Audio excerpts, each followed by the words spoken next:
Hi, this is Franz Cantor, Toon Talker, cartoonist and illustrator. I'm here with Jim Bridges, and I'm the president of the Australian Cartoon Museum.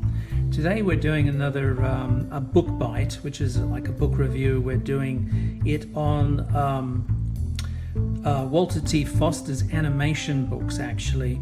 And you'll see on here we've got this cartoon animation by Preston Blair, which is a Walter T. Foster publication. All of this material is collected in these two great books here: How to Animate Film Cartoons by Preston Blair, Animation by Preston Blair, Learn How to Draw Animated Cartoons. These are, of course, Walter T. Foster books. If you can find these on eBay, or probably get them from the Walter T. Foster store. More people online. learn to animate with these books than any other. Yeah, these are part of the arsenal of any traditional animator, or indeed a student or someone who has an interest in animation. This one here was one of my first books, Animated Cartoons for the Beginner. Unknown who the animator actually is in this, but as you can see, it gives you a perfect entree into the world of animation in terms of lines of action, extremes, gestures, etc., etc. Okay, so we'll go into this, but as I said, you can find these two books plus a little bit more in this book here, which is probably still available on Amazon. They've got a lot of new pages, of course, which aren't in here, but I would kind of stick to the traditional 1940s, 50s style of Preston Blair's stuff.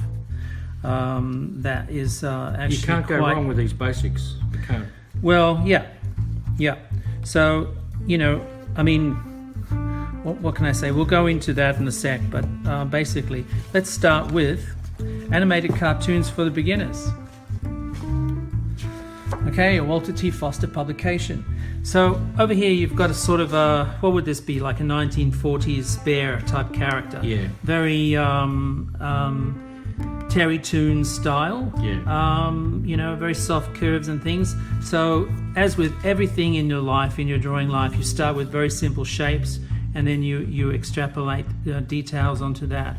But from the simple shapes, you're able to build on the gesture or the pose of the character, and then of course the character in the end has a lot of life, which is what the animation's all about. It's giving life to your drawings. Here's some perfect examples of how the simple shapes give you these extreme takes, extreme poses of characters to give what they're sort of like character-led drawing. Yeah. So the characters, the expressions and the contortions and the gestures of the action dictate how the character is drawn. And even the baseball bat curve, which helps the animation and the dynamic exactly. part of it. And it's also funny. So again, used to great effect in Terry Toons in the 1940s. Yeah. So, someone liked that drawing. Yeah. It's puffed up. Whoa, they're interesting. Aren't they? They're very interesting by themselves. So they take the idea of a dog and then they deconstruct it and they come up with something new. This is a cartoon version of a dog, obviously. The only thing doggish in there is the tail and the forelegs. It's a more plumpy version of it's something Pluto. that they can animate. Yeah. It's something that they can animate that has expression, that are able to play with and push. Yeah, this is very 40s. Yeah. Very 40s. Yeah, so, obviously the animator would make these expressions in a shaving mirror on his desk and then exaggerate them. So it's a combination of pushing, almost caricaturing, and gesture drawing of the face. I mean, yes, you can do gesture drawing of the face. Yeah, so every expression is exaggerated, every nuance of expression is exaggerated to try to get it into an area that is easily read on screen, which is the whole idea, because these things are loved by everyone who sees them. This is almost like Flesher You know, the Gulliver's Travels. Yeah. Here you see a typical constructions of a three-fingered hand. The thumb not being a finger, of course, 3 fingers. Typical of like The Simpsons in today, but used to great effect. The reason why they did this was because they designed hands to be easily drawn and animated and expressive, and just that little pinky kept getting in the way. That's right. It held it up. It didn't look right, did it? It's only good for rich people. You do that when you hold your tea. Ah, okay. Tea drinkers. Yeah. So everything's Rich people drink tea. to... Rich people drink tea, obviously. Yeah. Obviously, you start with very simple shapes and a gesture. See the gesture, the line of action. The line of action is an expression that comes from life drawing, the gesture drawing, the figure, and of course that's to accurately capture the action of the moment. And these are exaggerated gestures, so they're more emotional, so that they're felt a lot easier. How to build a light box. So yeah, some examples of building your own light box with pegs, so that you can start your animation career. Some examples of run cycles, walk cycles. This is with the floppy 1940s style, obviously. Get Naomi to draw this. You can join these together and create an animated GIF of the run cycle. We'll get into that in a sec with the Preston Blair stuff. Definitely 40s. So yeah, nice floppy. There's a nice. Yeah, there's a sausage dog running. Yeah. So this is Squash up and pushes it on. Exactly. Yeah. So the exaggeration on the animals in the 40s are really lovely in the merry melodies, etc. Beautiful. Beautiful. Yeah, these in particular, these 4 pictures here are what turns up in a lot of animation classes. So these are extreme exaggerated poses to get the effect. It's extremely valuable for animators to try out those poses. Okay. So the next one down the rank is a Preston Blair book, How to Animate Cartoons. Of course, this is the animator's Bible in many ways. It starts out with cartoon construction, so it's like a legitimate animation course or a drawing course. Head construction, if you remember the book bite we did on Loomis, where you're thinking of the head as a globe, right, with an equator and a longitude lines, yeah, which can help you indicate tilt and rotation in the head. And of course, all things start with a geometrical shape. You know, the ball in this case is a very simple thing. If you're doing a realistic head, the same thing, a ball. If you're doing a cartoon head, same thing, a ball.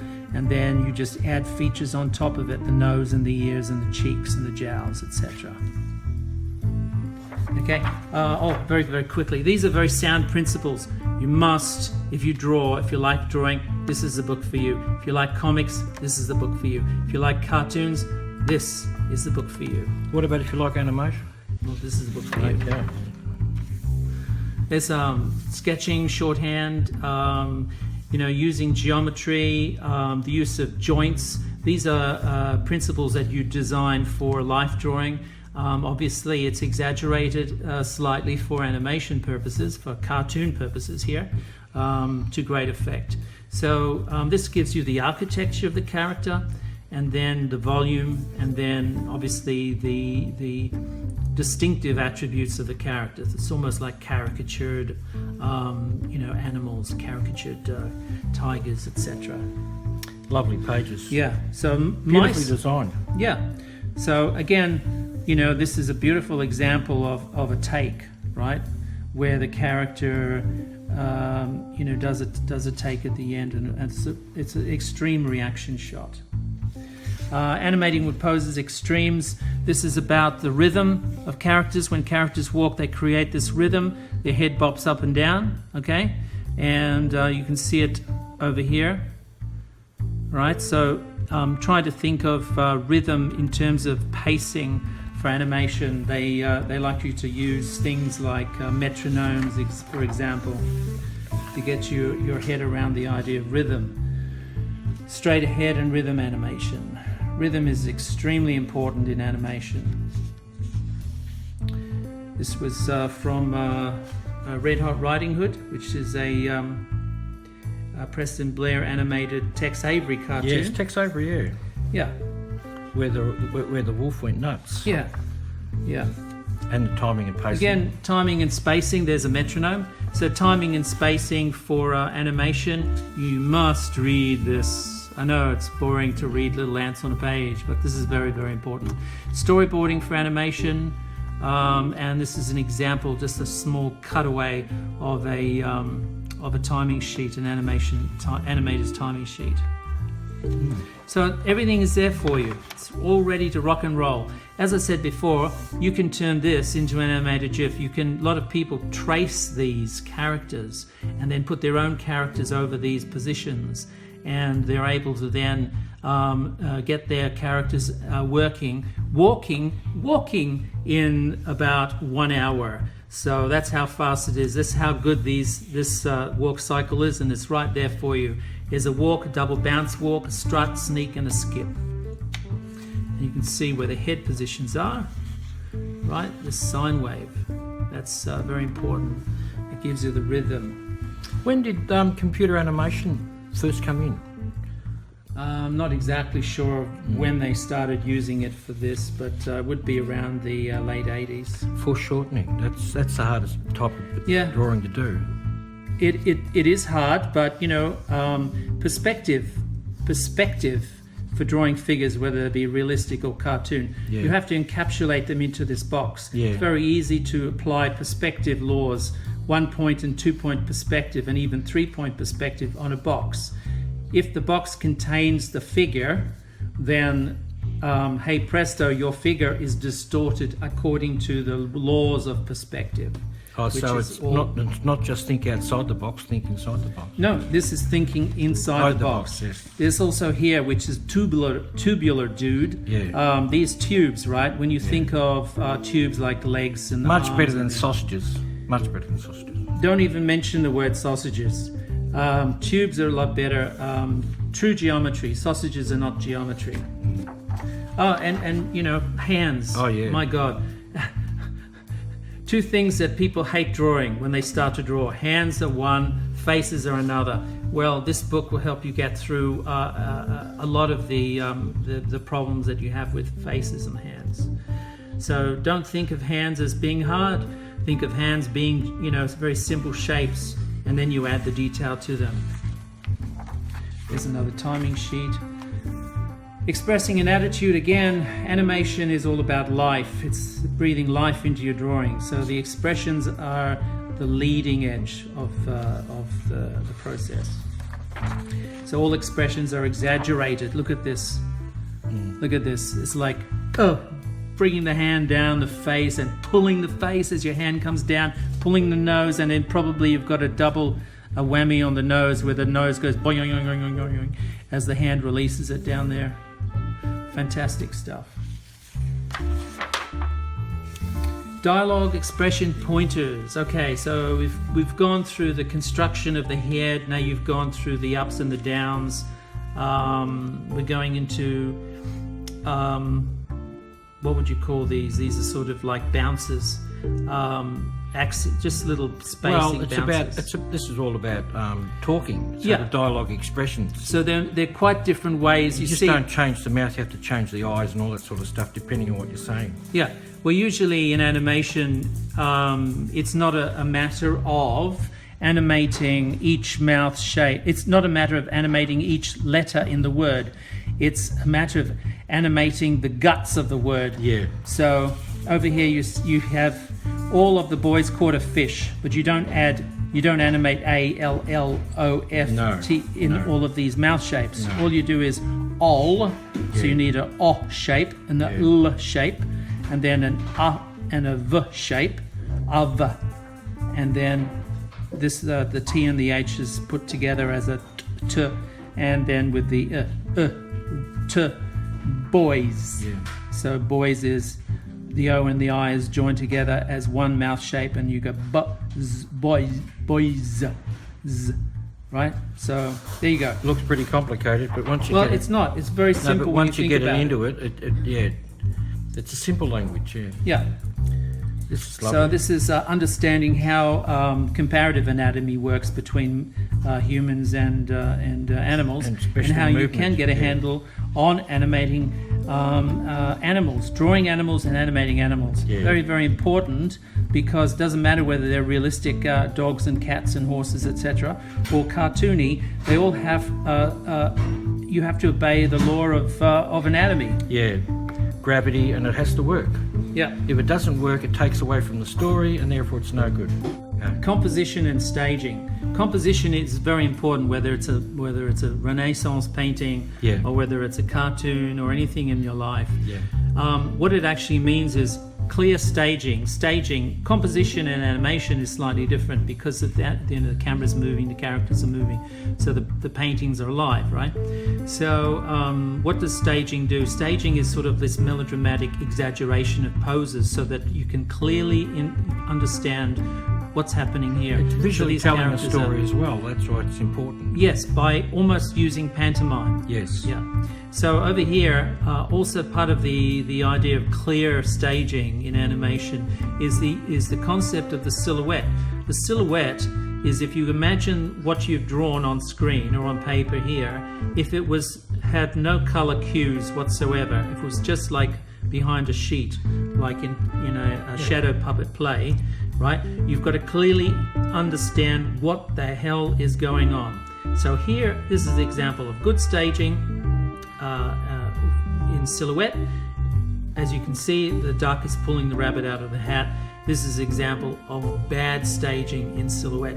So why is this important? Is because, believe it or not, even in color, this is a lot easier and faster for the brain to assimilate than this. Yeah. This is a beautiful example of curves. This is how the animator was able to create these beautiful sinewy dances on screen. Classic curves. Yeah. Well, just rhythms, curves and rhythms for effect. There's some examples of different fields, trucking in, trucking out, film size. Also, similar to a painting where your eyes are zooming around the picture plane. You don't have to draw the whole tree.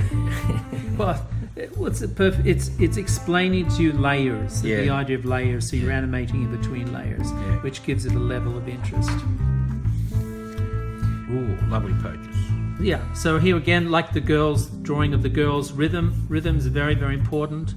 That helps you get the line of action. You're able to exaggerate the line of action, and even for very simplistic UPA style simplifications, you've got the ability to create a little essence of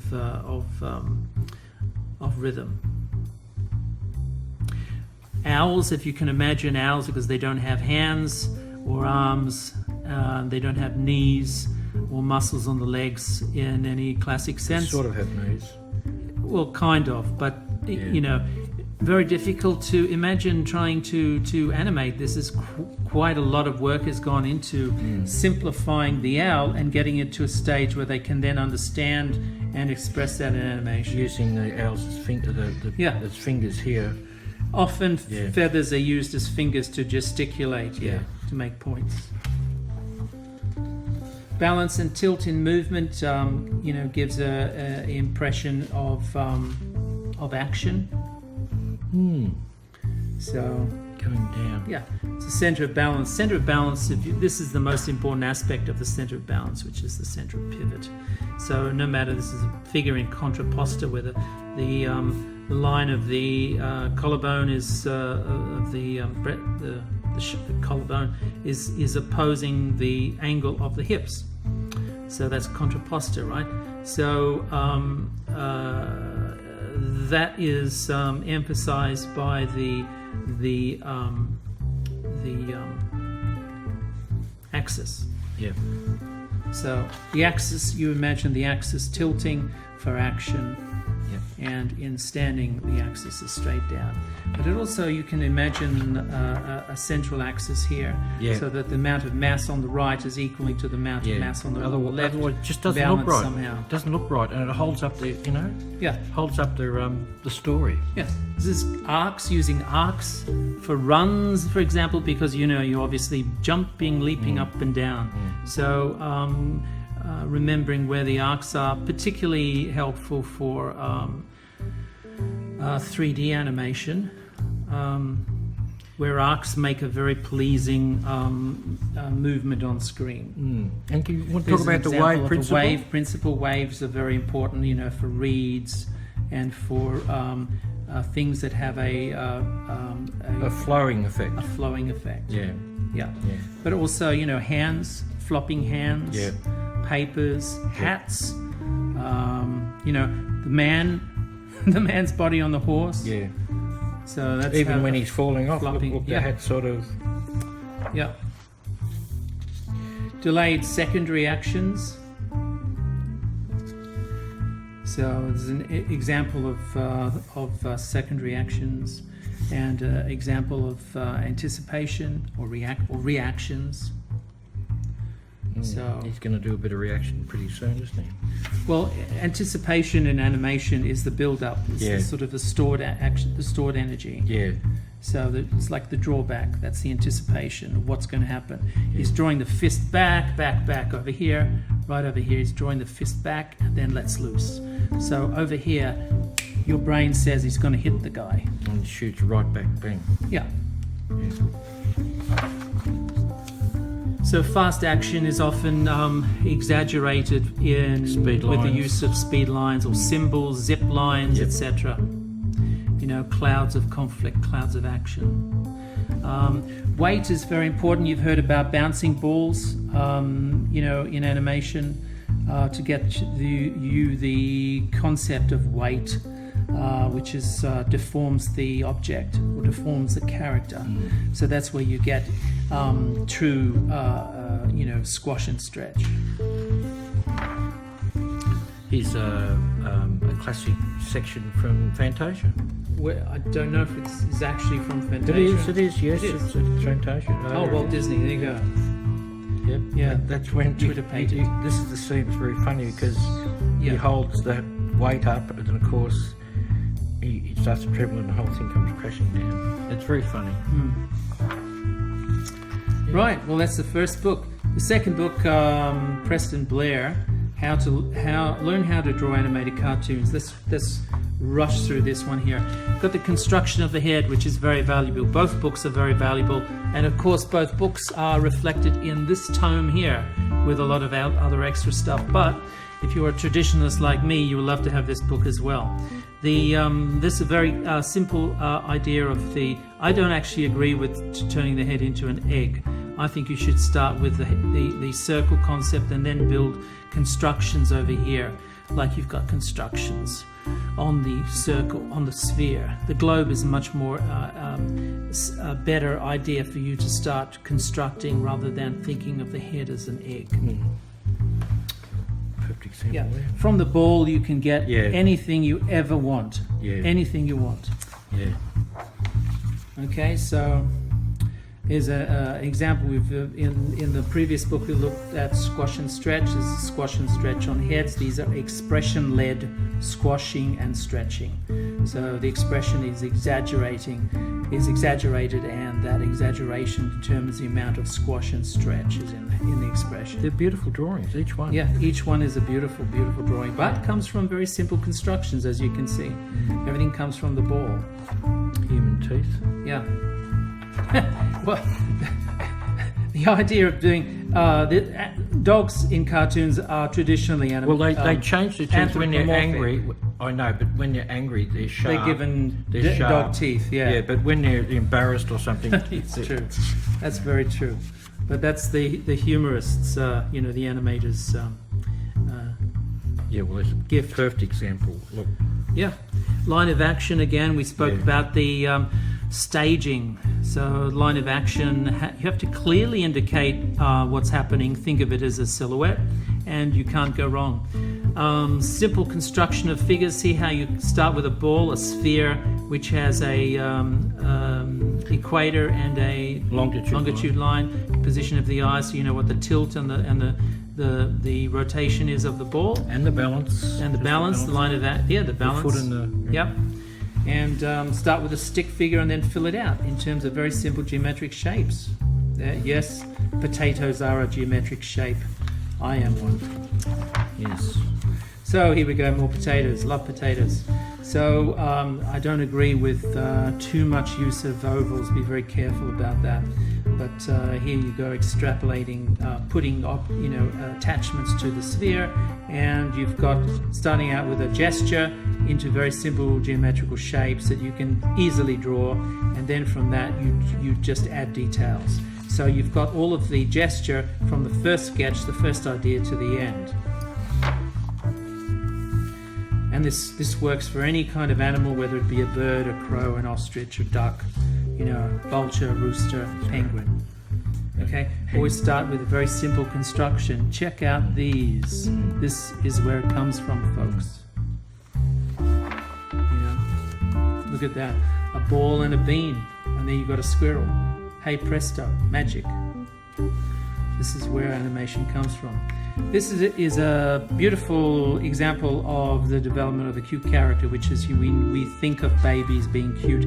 So anything with a large head, large eyes, bulgy tummies and things, short arms and chubby things like chubby fingers and feet are cute. These are still cute, but historically, modern cute is different, isn't it? The screwball type. Well, this is 1940s. Here we go. The screwball type, as is Bugs Bunny or Daffy Duck or other characters that are.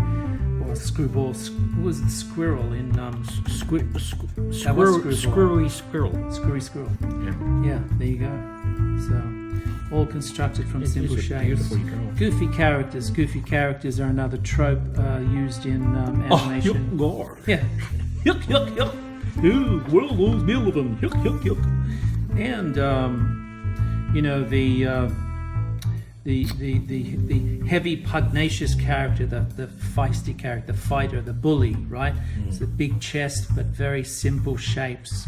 Very simple shapes again. A lot of these angry lines. These are beautiful drawings. Yeah. Beautiful. So expression-led. Bulldog's quite a hard character to draw, right? Even as a cartoon. But if you break it down into very simple shapes, bang, you got him. Hands, again, expressions of the hands are very important. Start with very simple shapes and then add on, and you've got it. You've nailed it. So you're able to draw the hand, even Mickey Mouse type hands from any angle. Facial expressions, again, is if you think of what it's doing, that will give you an indication of how far to push it. So it's shy, you make it very shy. If he's laugh, you make him laugh a lot. If he's having a fright, you exaggerate that. Severe, smile, wink, wink, ashamed. So these are beginnings of obviously an animated rhythm of this expression. So it would have an extreme, and then it would have some kind of an antic. And missing some, these are antics. This is an example. The cartoon take, otherwise known as an antic in Australian circles. The cartoon take or double take sometimes can be quite extreme, as evidenced in Tex Avery cartoons, especially like in Red Hot Riding Hood, where you see the wolf, which was also exaggerated, I think, in The Mask. Yeah. The live action. Well, they turned The Mask. I mean, it's basically based on animation, isn't it? Yeah, well, it's a homage to Tex Avery. Yeah. And there's a couple of Scottish circles there. Yeah. Well, look, anything you draw comes from very simple shapes. So you look at something complex like a Cocker Spaniel, and you break it down into very simple shapes, and from that you're able to expand it into more detail. And that goes for every single character. It's a very standard way of drawing from life, drawing difficult, realistic characters to very simple characters. It all starts from here. This is the first stop in your library. Yeah, it's a great book. It's really good. Absolutely. There's the squash and Yeah, the bouncing ball, yeah, squash and stretch. yeah. It gives you an indication of the timing. It's very important to understand timing. This is lines again of Loomis. yeah, It's the same. There's that. a beautiful box figure. Yeah, the balance. You can animate these. You can trace over these. A lot of animators do that. Look at that beautiful shuffle, struts, you know, jumps. So you can. These are perfect. These link up. So you can actually link that frame to that frame. Turn that into 1, 2, 3, 4, 5. That can be frame 6, and etc. And that will be an animated GIF that will go on and on and on and on, and give you a perfect cycle. So a lot of animators start with this as a template, and they draw their own characters over these beautiful designs, so that they can then understand the walk and the run. The walk is a standard in animation. You often don't use walks in animation typically, but it's a good way of understanding rhythm, squash and stretch, and Well, a if lot the of walk, other, if you the can't other, get the walk laws. right, you're probably going to have trouble with all sorts of stuff. Yeah, but what I'm saying is you probably don't use a walk typically in animation. I know, because but it's not like actors. If exposition. they get the walk right. They get the walk right of the character they're going to play. They feel that, oh, I know how that person is now. You know? Yeah, this is a combination of a strut, which is sort of a flirtatious 1940s.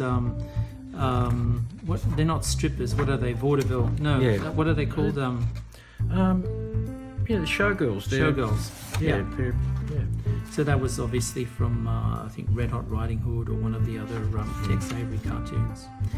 The skip, the nutty squirrel, you know, the sneak. This is a magnificent exaggeration. If you can get up off your desk and actually do this, you know, you completely understand where he's coming from with these exaggerated poses. Yeah. You say, yeah, there's tons of, there's very famous music that accompanies sneaks. Yes. Lines of action and animation, similar to life drawing, they tell the story with the action. So lines of action typically follow the spine down to the main leg, which is sometimes pivoted anchored to the ground. So it's the longest line, the longest continuous line. Here you have from the mitt to the foot. So right down through the spine. I've read this book before many years ago, and I've looked at it, but your comments have really opened the book for me. Right. And this is really beautiful. It's a line very of action. Yeah, but it's holistic. The teaching is holistic, I find. Yeah. So speaking of holistic, right? Look at this beautiful baseball spin, the spin ball. You know, obviously it's right out of Bugs Bunny. You know, put a little bit of pepper on it, boy. A little bit of pepper. You know, and he does this beautiful spin, and then, you know, this slow motion release of the ball. Yes. Fantastic. Beautiful use of animation. Front and rear views of figure movements of the walk cycle, from the front, from the back, run cycles, jump cycles, four-legged friends from the front, from the back, from three-quarter rear. So, as with the walk cycles before, you can join this one to this one. So have this one as 1, 2, 3, 4, 5, 6, 7, 8. Have this as frame 9, and of course this will link together. This will link together as a beautiful GIF. So animators are encouraged, as animation studio students are encouraged to trace over this beautiful pattern to get their characters walking like the pros. Okay, well, Now we get up to dialogue. Dialogue is, of course, made up of vowels and consonants. Vowels and consonants make shapes. So these are examples of shapes. The mouths are made for these consonants and for these vowels. E, O, U. Right? So I'll just explain to you basically about dialogue. When you do lip syncing, it's very, it's a trap.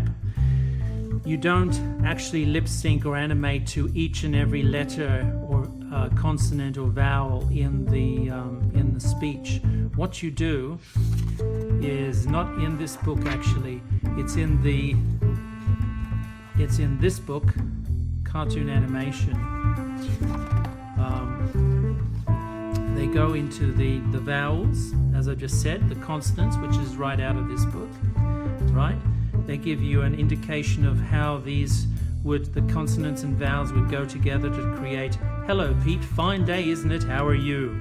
But that's actually wrong, because you don't animate on each letter.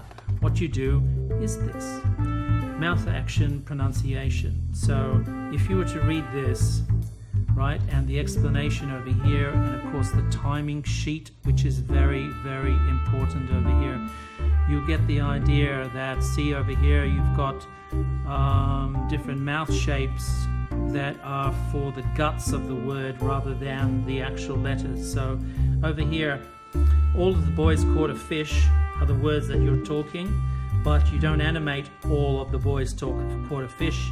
You animate to all of the boys caught a fish. So you kind of get the guts of the sounds. You're animating the mouth shapes to the sounds, not to the letters in the words. It's very, very important. That's a distinction. So try to imagine this. No longer in English, now it's in another language that you have to imitate the noise, the sounds. So these are the mouth shapes. These are the mouth shapes for the sounds of the voice, not the words. So, very important distinction to remember this in everything you do. Okay, so here we go into some beautiful examples of lip syncing and animating, dub and squashing and stretching. You can imagine if you do it. Lady, see how long you hold the D over here. It's not D-L-A-D-Y, it's L-D-E. This is the correct way of doing lip syncing. So it's not lady, it's L-D-E. Okay, so here's a beautiful Preston Blair sketch from Fantasia. From Fantasia, or some of the initial sketches of Fantasia. Oh, look at this! He's doing the little pirouettes, leaps, and the ballet. That only animators could do. Yeah, that's the last book in the series. Yeah, so well worth checking out. Look for them on eBay or on online. Just check out Preston Blair, Walter T. Foster books. And this is Franz Cantor and Jim Bridges. we'll catch you next time. Bye.